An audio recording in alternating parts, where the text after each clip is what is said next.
There is nobody's journey to destiny that will be entirely a bed of roses. You are going to be confronted by issues, vicissitudes of life. Men and systems and structures will stand to oppose that which God intends to do in your life. It will take encounters to supply the staying power. There are preachers who begin ministry, for instance, and they say, I love God, I was called to serve God, and after 2 years of no results, no success, they pack it up and they say, I'm tired, let me just go and look for a job. There are people today who resign their jobs because they thought they were called into ministry, and after 10 years they look back and say, oh, God punished the man who advised me to leave my job and get into this vineyard. I cheated myself, I wasted my time. No encounters. Encounters provide the staying power. If you want to continue and finish strong, you will depend on encounters more than information.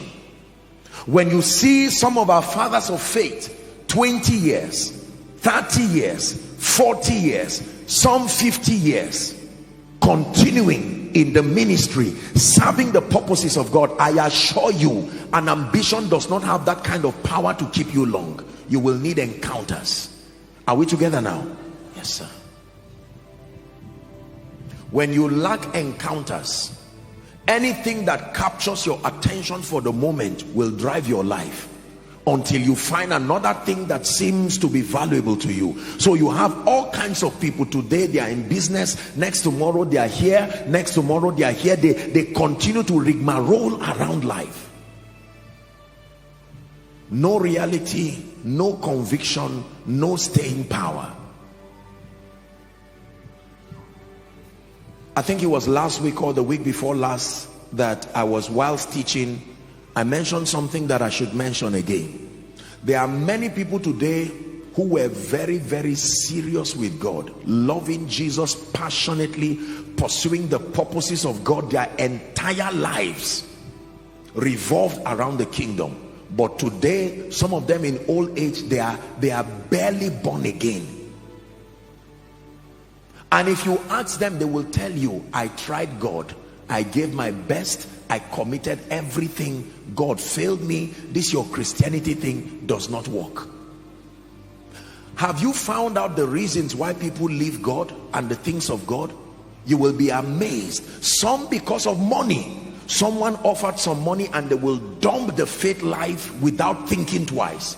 Others because of marriage. They find someone who is blessed, and even if they are not of similar faith, they just leave everything. These are people who will sing all kinds of songs about their love for God. People have left God in a heartbeat because they were looking for jobs. People left ministry because they got visa. They told everybody they had set up their leadership, they set up protocol. As soon as a door opened, they said, just continue serving God. I will serve him from afar. Off I go. And God said, this is how much you love me?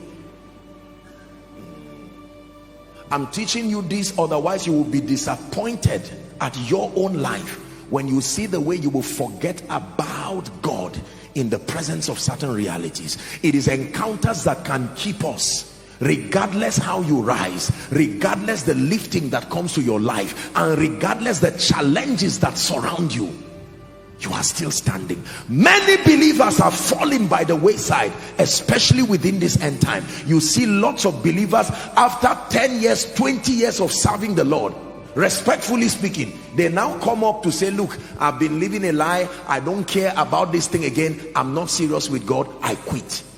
No encounters. From altar call to spiritual growth, most believers are not serious with God because they have not found God to be anything to be serious about. Are we following now? Yes. There are many young people who are only serving God because they are under the custody of their parents and they do not have an option otherwise. It's not because they love that God. Let's do Bible study and they grudgingly sit down and do it.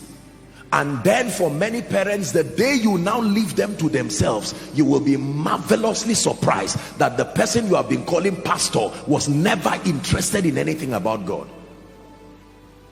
Other people hold on to God because they are in school and they want to do well. They are hoping he would just escort them until they are done. And once they are done, they say, God, I've used you enough. You find your way and go while I live my life.